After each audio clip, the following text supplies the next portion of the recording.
Yes, chère Église évangélique de la Guadeloupe, le salut pour tous, bonjour, j'espère que tu vas bien aujourd'hui, que vous allez bien. Et j'aimerais premièrement vous dire bonjour à chacun et chacune d'entre vous, que vous soyez en Guadeloupe, en France, au Canada, aux États-Unis, peu importe, en Afrique, que sais-je. Je vous salue dans le nom précieux de Jésus qui nous garde dans cette unité d'esprit au-delà des frontières. Et j'aimerais dire un merci tout particulier à mon ami, mon cher ami, pasteur Josias. Merci beaucoup, Josias, pour ton invitation. Quel honneur, quel privilège, quelle reconnaissance j'exprime aujourd'hui de pouvoir avoir l'opportunité de vous partager le message de cette semaine. C'est vraiment un grand privilège, une grande joie de pouvoir adresser ce message à chacun et chacune d'entre vous. Merci, Pasteur Josias, pour la confiance que tu m'accordes en me laissant la possibilité de pouvoir partager ce qui a été déposé sur mon cœur. J'en profite aussi pour vraiment te remercier, Pasteur Josias, ainsi que toute ton équipe pour tout le travail que vous faites à travers les réseaux, à travers cette chaîne YouTube, Église évangélique de la Guadeloupe pour le salut pour tous. C'est vraiment un super travail que vous faites. C'est tellement précieux de pouvoir propager la bonne nouvelle de Jésus à travers ce moyen-là. Donc, merci beaucoup à chacun et chacune d'entre vous. Avant d'aller plus loin, je vais quand même me présenter. Donc, je m'appelle Philippe de la Fuente. Je suis pasteur en France, à une quinzaine de minutes de la ville de Genève, en Suisse. Et ensuite, je peux te dire que l'église du CEP, donc c'est l'église à laquelle je fais partie, donc se situe à 15 minutes de Genève. Je suis là depuis 3 ans. Je suis né premièrement au Burkina Faso. Je suis marié avec une Québécoise pure laine. J'ai 2 enfants, une fille de 19 ans, un garçon de 15 ans. Et ça va faire à peu près 5 ans qu'on est de retour du Québec ici en Europe. En juillet, ça fera 5 ans que nous sommes de retour ici. Donc c'est une joie, encore une fois pour moi, de pouvoir m'adresser à vous et vous partager simplement ce qui a été déposé sur mon cœur ces derniers jours. J'aimerais, avant de poursuivre, j'aimerais simplement commencer par un mot de prière. Je prie vraiment qu'à travers mes imperfections, malgré mes imperfections, le Seigneur puisse parler à ton cœur aujourd'hui, là où tu te trouves en ce moment. Dans ton salon, dans ta cuisine, peut-être que tu es en voiture, dans un local, tu es peut-être tout seul avec ta famille, avec des amis, un groupe de personnes. Je ne sais pas, mais je prie que le Seigneur puisse vraiment toucher ton cœur. Et avant d'oublier, j'aimerais aussi remercier les quelques amis que j'ai en Guadeloupe. Je suis vraiment content de savoir que vous êtes là derrière cet écran aussi. Je sais que vous allez écouter ce message. Donc, je ne vous nommerai pas parce que je risque d'en oublier et je ne voudrais surtout pas froisser personne. Merci pour les témoignages qui ont été exprimés tout au long de ce culte et on va prier que le Seigneur puisse vraiment toucher nos cœurs à travers la simplicité de sa parole. Et Seigneur, je prie maintenant que tu puisses nous sensibiliser à ta présence. Seigneur, je ne te demande pas de venir, de te manifester parce que tu es déjà là. Tu es déjà présent, tu règnes. Tu es là, tu connais, Seigneur, chaque situation de nos vies, chacune de nos pensées, ce qui nous préoccupe, nos rêves, nos déceptions. Tu connais toutes ces choses-là. Et Seigneur, tu es là et je prie, rends-nous sensibles à ta voix. Rends-nous sensibles à ta présence. Que tout fardeau, que toute préoccupation, que tout ce qui ne vient pas de toi, Seigneur, que tout ce qui est de la chair, Seigneur, soit tenu en mode muet et que vraiment ce soit ton Saint-Esprit qui parle, que ce soit ta parole qui réconforte. Et je prie, Seigneur, qu'il y ait au moins une personne derrière cet écran, Seigneur, puisse recevoir la bénédiction, la provision, la révélation que tu as pour lui ou pour elle. Seigneur, je prie que du plus jeune au plus âgé, Seigneur, tu viennes toucher chacun et chacune d'entre nous. Je te remercie pour ces temps précieux que nous vivons, où nous pouvons, Seigneur, communiquer, Seigneur, la bonne nouvelle que tu es venu nous apporter ici-bas, Jésus. Merci pour mes frères, mes sœurs, Seigneur, que je suis loin de connaître parce qu'on ne s'est pas croisés, on ne se connaît pas personnellement, mais nous sommes unis en esprit et je sais que nous allons vivre pour l'éternité ensemble. Alors, merci pour la grâce d'appartenir à un peuple nombreux, un peuple racheté dont je fais partie, Seigneur. Merci, Jésus, de m'avoir sauvé. Merci pour ton salut. Que serais-je sans toi, Jésus? Merci, Seigneur Dieu, pour ta patience, ta bonté, ta fidélité. Seigneur, moi le premier, j'ai besoin de recevoir de toi. J'ai besoin de recevoir ta révélation. J'ai besoin de ton réconfort. Je prie, Seigneur, pour chaque pasteur, chaque ouvrier derrière cette caméra. Renouvelle les forces. Chaque membre de conseil, d'administration, d'église, d'anciens. Renouvelle les forces. Renouvelle. Aide-moi, Seigneur, à communiquer ce que tu as déposé sur mon cœur aujourd'hui. Amen. Amen. Je me suis posé la question, si j'avais un seul sujet à communiquer pour le reste de mes jours, lequel est-ce que je choisirais? Et je me suis dit, je pense que ça serait pertinent d'opter, de choisir pour le message que Jésus prêche. Le message que Jésus prêche. Et ça nous amène à la question suivante, quel est le message que Jésus a prêché? Quel était le thème principal de son message? Et je pense qu'une fois avoir découvert, en fait pour ma part, après avoir découvert quel était et quel a toujours été le message, le thème principal de ses prédications, eh bien c'est ce message-là que j'aimerais prêcher pour le reste de mes jours. Parce que le message que Jésus prêche, c'est le message qui change nos vies. Le message que Jésus prêche, c'est le message qui oriente nos pensées. Le message que Jésus prêche nous permet de garder la tête en dehors de l'eau et nous permet de rester debout dans la vallée, dans nos vallées de sombres et ténébreuses et inquiétantes, etc. Le message que Jésus prêche est le message qui change des cœurs. Ce n'est pas le message de Philippe qui fait la différence. Ce n'est pas le message de l'apôtre Paul qui fait la différence. Ce n'est pas le message de tes meilleurs prédicateurs que tu préfères dans leur style ou autre qui change ta vie ou qui change ma vie, mais c'est le message que Jésus prêche qui fait la différence. Et c'est ce message-là que j'aimerais vous partager. Alors ça a l'air prétentieux, mais je vais vous expliquer dans quelques instants. Je crois, pour faire court, s'il y a une chose à retenir, c'est que le message que Jésus prêche n'est ni plus ni moins que la prédication que nous sommes appelés à vivre.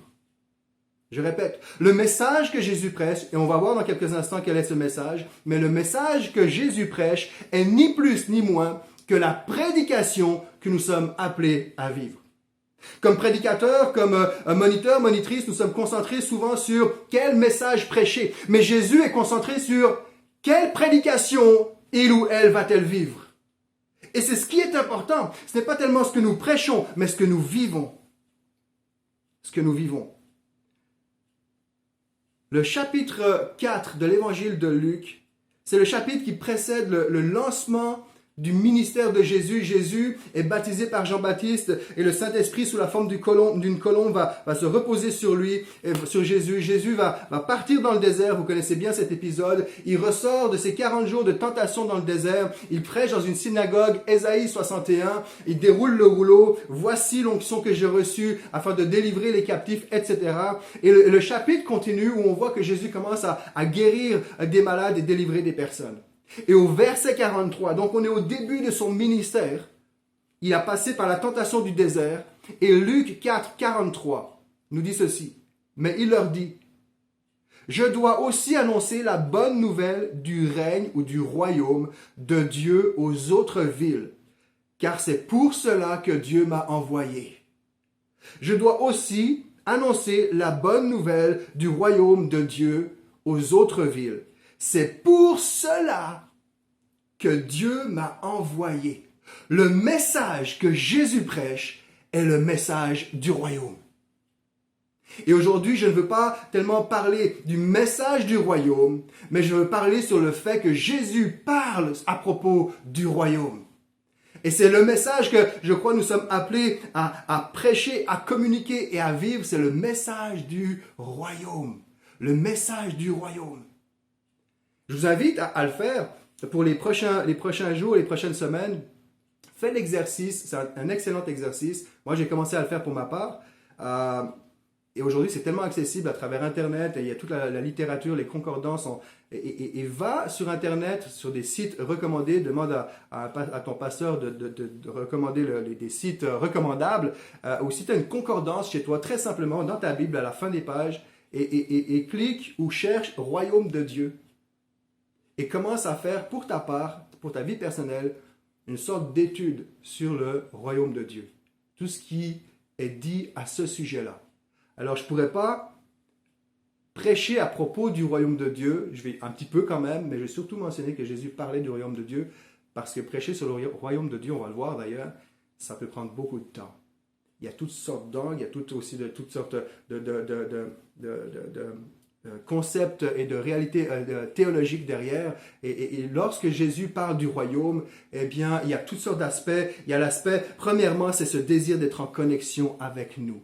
Car la vie éternelle, c'est qu'ils te connaissent toi, Jésus, toi, le seul vrai Dieu. La vie éternelle, c'est de connaître Jésus dans Jean chapitre 17. Et alors qu'il y a une rupture de relation entre l'homme et Dieu dès les premières pages de la Bible dans la Genèse, eh bien Jésus va être envoyé pour communiquer la vision, le message, la révélation du royaume. Autrement dit, c'est dire je veux être avec toi, je veux être en communion avec toi. Alors, dans toutes sortes à plusieurs endroits dans la Bible, Jésus va dire le royaume s'est approché de vous, le royaume s'est approché de nous parce qu'il incarne le royaume sur terre. Il est ce royaume qui s'est approché de nous. Et d'une certaine façon, le royaume, c'est pas seulement d'une certaine façon, le royaume dont Jésus nous prêche est à la fois ce royaume qui est nous sommes dans le déjà mais pas encore. Donc c'est un gros sujet, le royaume de Dieu, et je t'invite à faire ces recherches-là, mais j'aimerais simplement garder ton attention et que tu puisses retenir à la mémoire que le message que Jésus prêche est le message du royaume de Dieu. Le texte qui a percuté mon cœur sur ce sujet, alors que nous sommes actuellement, il y a une vingtaine de jours à peu près, nous étions en train de célébrer la mort et la résurrection de Jésus.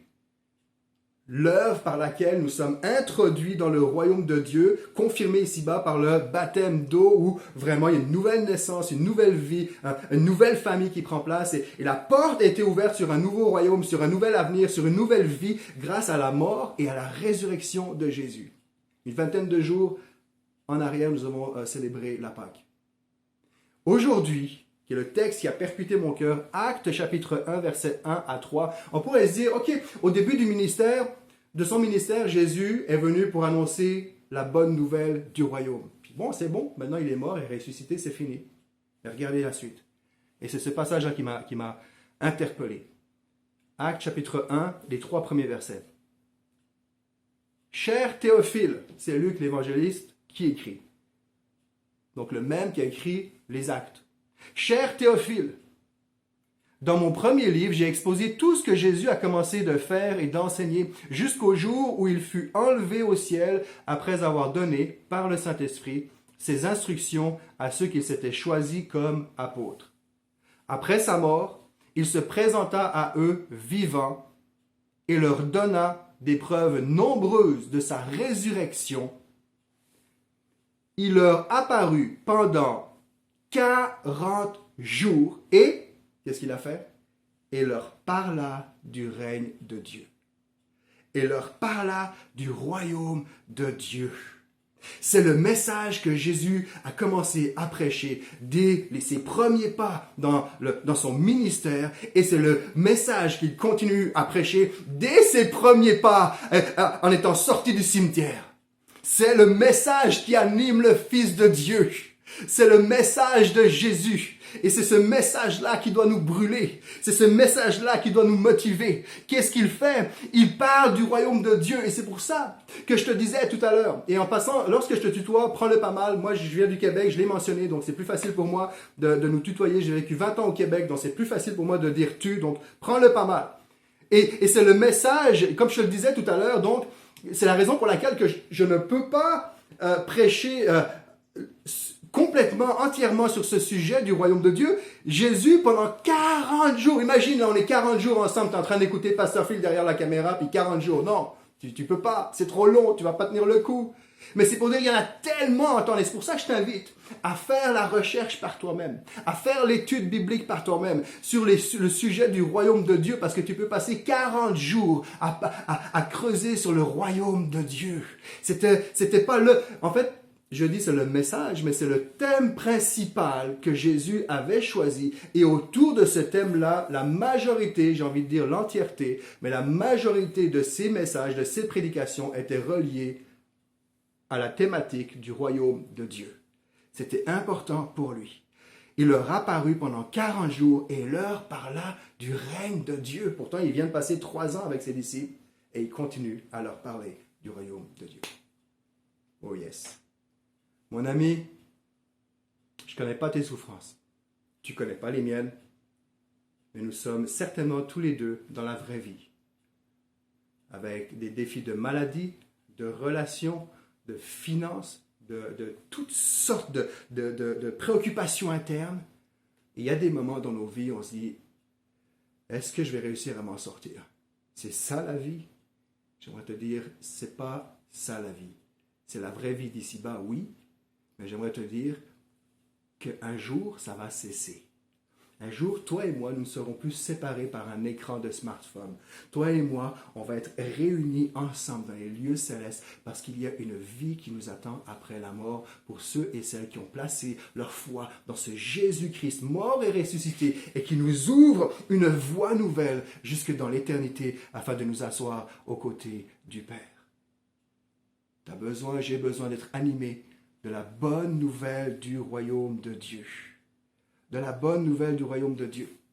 À l'ère du confinement, plusieurs attendent de retrouver leurs bien-aimés, leurs familles qui se trouvent à d'autres endroits du continent, de la terre, de là où est-ce qu'ils se trouvent et ne peuvent pas prendre l'avion ou sinon il y a un choix qui s'impose à eux de dire au lieu de prendre 2 semaines de vacances, je vais prendre 1 mois à mes frais parce qu'il faut que je calcule 7 jours ou 14 jours pour me purifier, pour me confiner, avant de pouvoir profiter des miens et on attend impatiemment ce jour où les frontières vont être ouvertes et où nous allons pouvoir retrouver nos bien-aimés ici et là à travers la planète. Mais et donc il y a une préparation qui est là et on attend ce moment où pour des retrouvailles avec des bien-aimés, des amis, de la parenté. Eh bien, je crois que nous sommes appelés à être animés de ce même sentiment où nous sommes appelés à attendre ce moment où nous allons pouvoir traverser le fil de la vie pour aller s'asseoir dans l'éternité avec Jésus. Et qu'il y ait confinement ou non, n'importe quel voyage se prépare, n'importe quel voyage s'organise, n'importe quel voyage s'anticipe. Tu regardes les billets d'avion, tu regardes le trajet pour la voiture, tu regardes combien ça coûte, combien d'heures ça prend, combien d'arrêts il y a entre deux. Il y a toutes sortes de choses qu'on se met à réfléchir pour pouvoir organiser nos destinations, pour aller voir quelqu'un ou partir en vacances. Et parfois, je crois trop souvent malheureusement, nous vivons notre vie chrétienne comme si nous n'allions jamais passer de vacances dans l'éternité. Parce que je crois que ça va être des vacances, même si on va travailler, je crois, on va œuvrer avec Christ, ça c'est un autre sujet, dans la présence de Dieu, mais nous allons dans un repos complet et parfait. Et parfois, on vit tous nos tracas de vie ici, comme si, et on ne se préoccupe que très peu de la préparation de notre voyage qui va nous amener dans le royaume de Dieu. Évidemment, le royaume de Dieu, je l'ai dit et je le répète, il a déjà commencé, on est dans le déjà, mais pas encore, il a déjà commencé dans ton cœur, dans mon cœur, mais à un moment donné, on va être dans la gloire complète et parfaite et ça va être juste merveilleux. On a besoin de vivre avec cette vision du royaume. Le message que Jésus prêche est une bonne nouvelle, c'est la bonne nouvelle du royaume de son Père, le royaume de Dieu. Le message que Jésus prêche est une prédication dont on ne se lasse pas. Le message que Jésus prêche sous-entend aussi quelque chose, c'est qu'il existe un autre règne que le royaume de Dieu. Il est venu annoncer la bonne nouvelle du royaume de Dieu. Mais si on lit entre les lignes, ça veut dire qu'il existe un autre règne. Il existe le règne de la chair, un règne diabolique, et Dieu, à travers Jésus, est venu nous sauver de ce règne charnel, de ce règne diabolique, de ce règne maléfique, de ce règne qui nous amène dans la destruction pour nous amener dans son règne à lui, dans son règne de vie, dans son règne de gloire et de joie. Actes chapitre 19, c'est Paul qui va prêcher. Regardez, remarquez que le titre du message n'est pas le message que Jésus prêcha ou le message que Jésus a prêché. C'est le message que Jésus prêche. Pourquoi? Parce que Jésus continue à prêcher son message à travers ses apôtres, à travers toi en tant que monitrice, moniteur, pasteur, surintendant, communicateur de son évangile, le message que Jésus prêche continue à être proclamé à travers les uns et à travers les autres. Et Acte 19, alors que Jésus est monté au ciel, Paul se rendit au verset 8, Paul se rendit ensuite à la synagogue où pendant 3 mois, il prit la parole avec une grande assurance. On a vu 40 jours tout à l'heure avec Jésus. Regardez ici, pendant 3 mois, la parole de Dieu est trop riche, Jésus est trop riche. Il parlait de quoi? Du règne de Dieu, du royaume de Dieu. C'était le message, Paul prêchait le message que Jésus prêche. Il parlait du règne de Dieu et s'efforçait de convaincre ses auditeurs. Et je veux, comme Paul, je veux pas me cacher derrière ce fait où je m'efforce de te convaincre.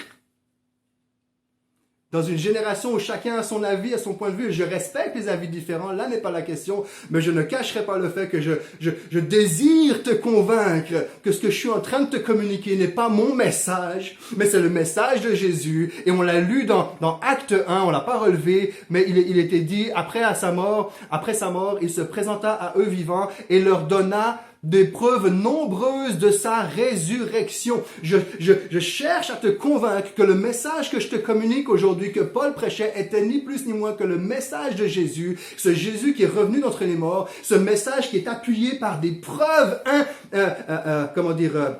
sans aucun doute, sans la moindre ombre de doute, et ce message est véritable. Jésus est venu sur la terre, Jésus est mort sur la croix, Jésus est ressorti du tombeau, et aujourd'hui, il est assis avec toi. Et là, il est à côté de moi, puis il dit, Philippe, calme-toi un peu, je comprends que la bonne nouvelle que je t'ai communiquée t'anime, ça te réjouit, je comprends, mais calme-toi un petit peu. Parce que c'est vrai. C'est vrai. Le message que Jésus prêche a été annoncé avant même qu'il naisse dans une crèche. Le message que Jésus prêche, le royaume de Dieu était annoncé avant que Jésus naisse dans une crèche. Le message que Jésus prêche a été éprouvé à travers les temps et les périodes des plus grandes persécutions connues sous le soleil. Le message que Jésus prêche a été éprouvé et il a été approuvé. Il y a des preuves. Et aujourd'hui, si tu es derrière cet écran et que tu as donné ta vie, ton cœur, ton style de vie à Jésus, c'est la preuve claire et nette que le message que Jésus prêche aujourd'hui encore change des vies et porte du fruit. On était à Acte 19. Pendant 3 mois, Paul parle du règne de Dieu. Je vais tranquillement arriver vers quelques derniers versets. Dans le dernier chapitre des Actes, Paul est gardé sous surveillance à Rome. Acte 28, verset 23. Ils fixèrent donc un autre rendez-vous et, au jour convenu, ils revinrent chez lui, encore plus nombreux que la première fois. L'entretien dura du matin jusqu'au soir. Paul leur exposa sa doctrine, et qu'est-ce qu'il fait? Il leur annonça le règne de Dieu en s'appuyant sur la loi de Moïse et les paroles des prophètes. Ce n'est pas un message où le Seigneur m'a dit, je sens que, je crois que, non. Appuyé sur la parole de Dieu, sur la loi et les prophètes. Il cherchait à les convaincre au sujet de Jésus. Et les derniers versets, toujours Acte 28, Paul resta 2 années, 40 jours, Jésus prêche le royaume. 3 mois, Paul parle du royaume. Du matin au soir, Paul, dans sa cellule, dans sa maison, qui est louée à ce moment-là, mais qui est sous surveillance, parle du royaume. Et les derniers versets, littéralement, c'est les 2 derniers versets des Actes des Apôtres. Les Actes des Apôtres se terminent, ensuite on commence avec les Épîtres. Ça se finit comme ça. Paul resta 2 années entières dans le logement qu'il avait loué. Il y recevait tous ceux qui venaient le voir. Et regardez, il proclamait le règne de Dieu. Il proclamait le royaume de Dieu et enseignait avec une pleine assurance et sans aucun empêchement ce qui concerne le Seigneur Jésus. Comme Paul dira à Timothée dans 2 Timothée, la parole de Dieu ne peut pas être enchaînée. Le message du royaume que Jésus prêche ne peut pas être enchaîné. Il n'y a pas un confinement qui a pu retenir la parole de Dieu. Je vais aller plus loin, mon frère, ma soeur, mon ami, mon bien-aimé. Ça m'excite tellement que lorsque je m'arrête à cette réalité, il n'y a pas plus que ça. C'est que non seulement le confinement n'a pas bloqué la parole de Dieu, le confinement a contribué à propager la parole de Dieu à travers, par exemple, l'église évangélique de la Guadeloupe. Salut pour tous, à travers cette chaîne pour tous, cette chaîne de YouTube. Et le salut pour tous est proclamé. Il n'y a rien ni personne qui peut enchaîner la parole de Dieu. Et je crois que c'est ce qui tenait nos frères et sœurs qui sont aujourd'hui encore sous les feux de la persécution. Je pense qu'une des choses qui doivent les tenir passionnés et fidèles à Christ, c'est cette vision du royaume de Dieu. Ils vivaient sur la terre avec la pleine assurance que ce n'était que temporaire. Avec cette pleine assurance qu'ils avaient une mission à accomplir. Et je prie que là où tu te trouves, tu puisses en ce moment sentir vivre la présence de Jésus qui te rassure, qui te remplit, qui t'équipe et qui t'envoie. Là où tu es, tu peux devenir un messager, une messagère pour Jésus. C'est un message qui est accessible à tous. Pas besoin d'en faire des grandes études en théologie pour parler du royaume de Dieu. Ceci étant dit, je prie pour qu'il y ait des prédicateurs et des prédicatrices qui se lèvent et qui annonce avec connaissance, conscience du sérieux de la parole, qui prêche la bonne nouvelle de Jésus. Tu peux regarder, Jésus a parlé du royaume à travers ses paraboles, à travers des illustrations, Jean 17, c'est quoi? Jean 17, il est en train de nous parler du royaume, qu'il soit un comme nous soyons un. C'est cette unité avec Christ. Et je vais finir avec ce dernier passage pour nous montrer à quel point même les béatitudes sont en lien avec le message ou la thématique principale que Jésus prêche, le royaume de Dieu. Heureux, peut-être que tu es malheureux, mais heureux les pauvres en esprit, car le royaume des cieux est à eux.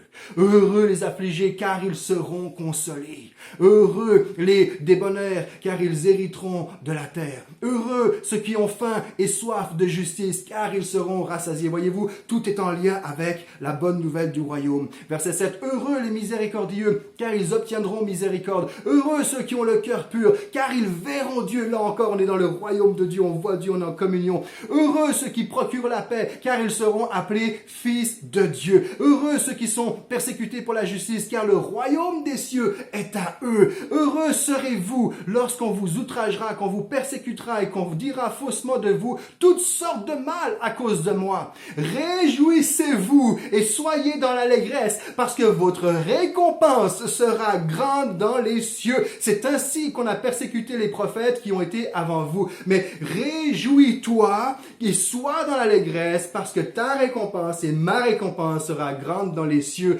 Alors voyez-vous, même les béatitudes sont là pour nous rappeler, nous donner une vision du royaume des cieux. J'espère qu'en ce moment, alors que je vais terminer par un mot de prière, je vais simplement terminer par un mot de prière, espérant que le Seigneur puisse te relever là où tu es, ou confirmer l'appel que tu as reçu, et poursuivre dans la mission que tu as, avec une et seule vision. Comme Paul disait, je cours après une seule chose, je n'ai qu'un seul but, je veux saisir Christ. Seigneur, je te prie pour mes frères, mes sœurs, et merci encore pour le privilège d'avoir pu communiquer une portion de ta parole, Seigneur, et Seigneur, pour ma part, c'est de réaliser tout ce que tu as fait, tout ce que tu as accompli, tout ce que tu as prêché, Seigneur, me fait du bien. Je prie, Seigneur, pour mes frères et sœurs, tu connais les situations de vie, viens guérir, viens fortifier, viens confirmer, viens relâcher.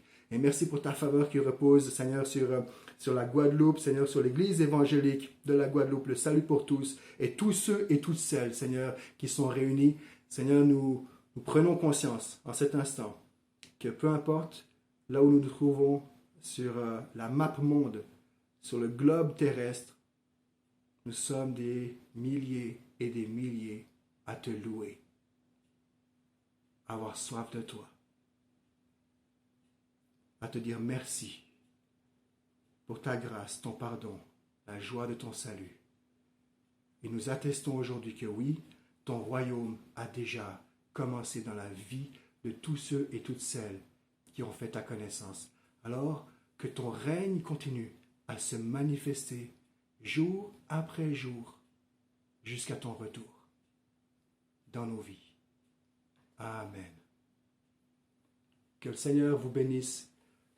Bonne continuation à tous. Merci encore, Pasteur Josias. Merci à vous, chers frères et sœurs dans le Seigneur. On continue à se suivre à travers Internet.